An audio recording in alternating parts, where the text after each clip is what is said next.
Eu não mato, eu não roubo, eu não traio. É claro que eu vou para o céu. Será que isso é uma verdade?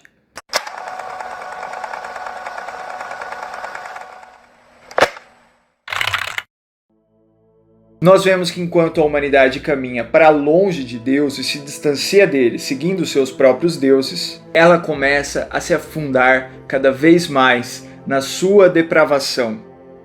E é isso que Paulo vai continuar dizendo nos capítulos seguintes, que Deus elegeu um povo, escolheu um povo dentre todas as nações da terra para sair da revelação geral e entrar em uma revelação específica.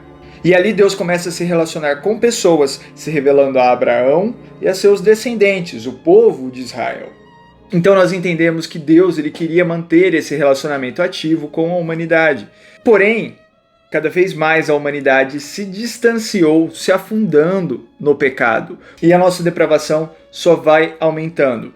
Paulo vai dizer que Deus entregou os homens que se distanciaram dele e adoraram seus próprios ídolos, ele os entregou às suas próprias paixões, ou seja, deixou que eles seguissem o seu próprio curso.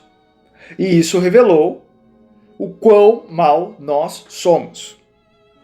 A verdade é que a palavra vai dizer que todos nós nos desviamos de Deus. Não há ninguém que por livre e espontânea vontade queira buscar a Deus. Portanto, Deus teve que dar um passo para nos tirar dessa morte espiritual, para nos tirar da condenação eterna que estava sobre nós, porque todos nós herdamos o pecado inicial de Adão e Eva e como humanidade cada vez mais caminhamos para longe de Deus. E como se não bastasse isso, buscamos deuses à nossa própria semelhança e à nossa própria vontade. Construímos para nós ídolos, seja ídolos de barro, de pedra, como imagens, quer seja um ídolo que está dentro do nosso coração, uma pessoa que admiramos, algo que nós elevamos a um status grande, como o dinheiro, a busca pelo sucesso ou pela fama, a nossa própria vaidade. Nós, muitas vezes, nos tornamos o nosso próprio ídolo. E nós buscamos adorar coisas que não são o Deus Criador. Então Deus exigia que cumpríssemos a lei, mas nós, pecadores e falhos, não conseguíamos cumpri-la. Então a lei era didática. Além de mostrar a nossa falha, mostrava a santidade e a justiça de Deus. Ela exigia que um pecador morresse por seus pecados, não para pagar por eles e ser salvo, mas para ser condenado. A ira de Deus se manifesta contra todos aqueles que cometem o pecado, e por isso todo aquele que pecar deve morrer. A lei dizia que deveria ser um cordeiro, sem mancha, simbolizando algo puro pagando por pecadores. E assim Cristo entra na história. Ao morrer na cruz, Jesus, o santo que não tinha nenhum pecado, pagou a dívida eterna da humanidade, porque ninguém poderia pagar aquela dívida, só o próprio Deus, que tinha a santidade suficiente para assumir sobre si todos os pecados da humanidade. Ele que nunca pecou, ele que nunca transgrediu a lei de Deus, assumiu sobre si todos os pecados da humanidade. E toda a ira de Deus que deveria se derramar sobre seres humanos pecadores, toda a justiça de Deus, que é santo e não poderia perdoar pecadores, se derramou sobre o santo Jesus, que estava assumindo sobre si os nossos pecados.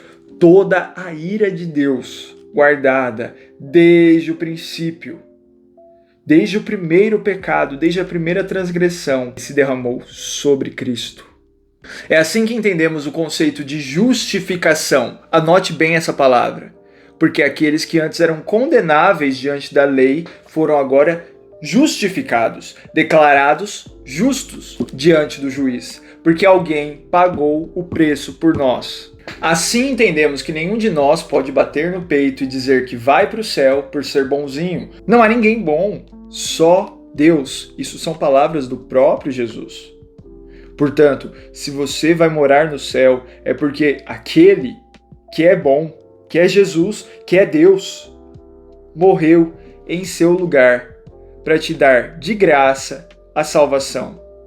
Efésios 2,8 diz: salvos, pois, pela graça, mediante a fé.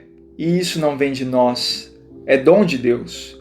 É Deus que em seu plano e seu propósito eterno nos propôs essa salvação pela fé. Tudo isso faz parte do plano dele. E se ele não tivesse feito, nenhum de nós poderia ir para o céu, porque ao ser humano é impossível ser salvo. Mas para Deus, todas as coisas são possíveis. E ele tornou isso possível por meio do sangue de Jesus.